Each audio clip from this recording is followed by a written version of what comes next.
ఎక్కువగా మనం కూర్చున్న జాబ్స్ అంటే సాఫ్ట్వేర్ ఉద్యోగుల్ని అనుకుంటాము.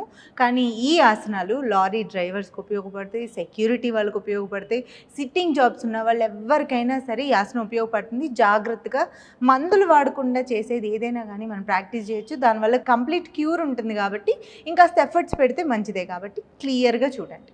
అయితే ఇప్పుడు చేసేటువంటి ఆసనాన్ని ఆల్రెడీ బ్యాక్ ప్రాబ్లం ఉన్నవాళ్ళు చేయకూడదండి. ఇది ఎవరు చేయాలంటే బ్యాక్ ప్రాబ్లం లేని వాళ్ళు, కొంచెం స్టిఫ్గా ఉన్న వాళ్ళు ట్రై చేస్తుంటే గ్రాడ్యువల్గా ఫ్లెక్సిబిలిటీ వచ్చేస్తుంది. ఓకే, బ్యాక్ ప్రాబ్లం వచ్చే ముందే మనకు కొన్ని సిమ్టమ్స్ ఇస్తుంది బాడీ. ఆ టైంలోనే చేస్తే రిజల్ట్ బాగుంటుంది. ఆల్రెడీ పెయిన్ వచ్చేసిన తర్వాత మాత్రం దీన్ని ట్రై చేయకూడదు. ఎస్ అండి. ఇప్పుడు అది ఎలా చేయాలో చేయాలి. దీన్ని పాదహస్తాసనం అంటారు. 2 కాళ్ళను దగ్గరగా ఉంచాలండి. దగ్గరగా ఉంచి 2 చేతుల్ని భుజాల ప్రక్క నుంచి నెమ్మదిగా పైకి లేపాలండి. పైకి లేపి 2 చేతులు చెవులకి ఇరువైపులా తీసుకురావాలి. ఎస్. ఇప్పుడు బాడీ అంతా స్ట్రెచ్ చేస్తూ అరిచేతులు తిన్నగా చూపిస్తున్నట్లు ఉండాలి. ఇప్పుడు గాలి బాగా తీసుకొని గాలి వదిలేస్తూ నడుము ముందుకు వంచుతూ ఈ చేతి వేళ్ళు కనీసం నేలకి టచ్ చేయడానికి ట్రై చేయాలండి. ఎస్. చేతి వేళ్ళు కూడా నేలకు టచ్ చేయగలిగిన వాళ్ళు అరిచేతుల్ని నేలకు అంచాలి పాదాలకి ఇరువైపులా. ఎస్ అండి. ఈ పొజిషన్లో normal breathe in breathe out చేస్తూ ఒక 10 సెకండ్లు ఉండాలి.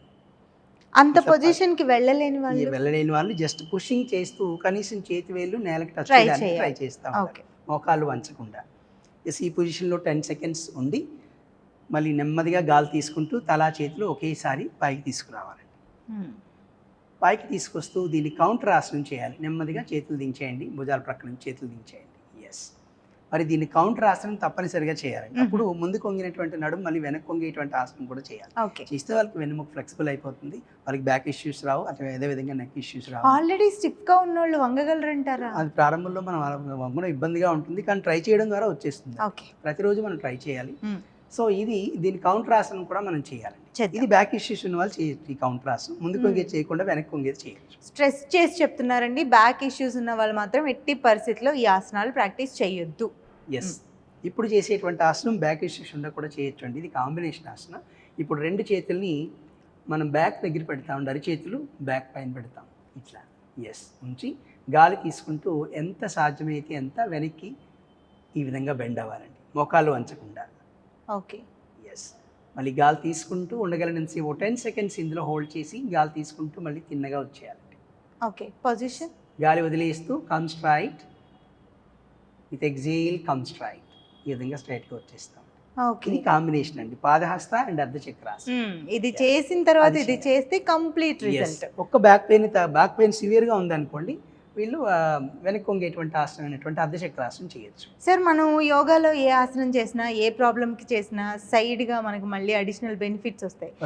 ఇంకో ఏదైనా ప్రాబ్లంకి సొల్యూషన్ దొరుకుతుంది. మరి ఇప్పుడు ఈ ఆసనాల ద్వారా ఇంకేదైనా అడిషనల్ బెనిఫిట్స్ ఉన్నాయా? ఇందులో వెన్నుముక సౌష్ఠవం పెరుగుతుందండి. ఇన్ ఫ్యూచర్ ఎప్పుడు కూడా నెక్ సమస్యలు కానీ ఏ ఇబ్బందులు రావు. గ్యాస్ ట్రబుల్ ఉన్న వాళ్ళు కూడా ఈ ఆసనం పనిచేస్తుంది. ఎందుకంటే మనం పూర్తిగా వంగి పొట్ట నుదిరి భాగాన్ని మోకాలు కాంచే ప్రయత్నం ఇందులో చేస్తుంటాం కాబట్టి ఆటోమేటిక్గా మనకి రేగుల్లో చలనం ప్రారంభం అవుతుంది. చలనం ప్రారంభమై మన కాన్స్టిపేషన్ ప్రాబ్లం కూడా ఈ ఆసనం చేయడం ద్వారా. కాన్స్టిపేషన్ ప్రాబ్లం ద్వారా ఈ మధ్య కాలంలో చాలా హెల్త్ ప్రాబ్లమ్స్ వస్తున్నాయి. అదొక్కటి క్లియర్ అయితే ఇంకా చాలా హెల్త్ బెనిఫిట్స్. ఎస్ అండి. మనం 50% హెల్తీగా ఉన్నామని ఎలా చెప్తామంటే సరైన నిద్ర పట్టాలండి, తర్వాత ఆకలి వేయాలి, తర్వాత మోషన్ అవ్వాలి. ఈ 3 ఎవరికైతే ప్రాపర్గా జరుగుతూ ఉంటే వాళ్ళు 50% హెల్తీగా ఉన్నట్లు. అండ్ మిగతా 50% మన ఆసనాల మీద, ఎక్సర్సైజెస్ మీద ఆధారపడుతుంది. రైట్. సో చూసారు కదండి, బ్యాక్ పెయిన్ ఉన్నటువంటి వాళ్ళు ఈ ఆసనాలు ఆల్రెడీ ఉన్న వాళ్ళు ట్రై చేయొద్దు. లేని వాళ్ళు ఇనీషియల్ స్టేజ్లో మీకు అర్థమవుతుంది బాడీ ఫ్లెక్సిబుల్గా లేకపోవడం, నెక్ కానీ బ్యాక్ పెయిన్ బ్యాక్ సైడ్ కానీ అర్థమైనప్పుడు ఈ ఆసనాలు చేసుకుంటే సరిపోతుంది. కానీ వీలైనంత వరకు ఈ వీడియో పెట్టుకొని మీరు చేసినా బాగానే ఉంటుంది మీ ఫ్లెక్సిబిలిటీని బట్టి. లేదంటే చక్కగా యోగా ట్రైనర్ దగ్గరికి వెళ్ళి చేసుకున్నా కూడా మంచి ఫలితాలు పొందుతారు. మీ ఫ్రెండ్స్ అండ్ ఫ్యామిలీ మెంబర్స్కి కూడా ఈ ప్రాబ్లమ్స్ ఉన్న వాళ్ళు ఫేస్ చేస్తుంటే ఇది షేర్ చేయండి.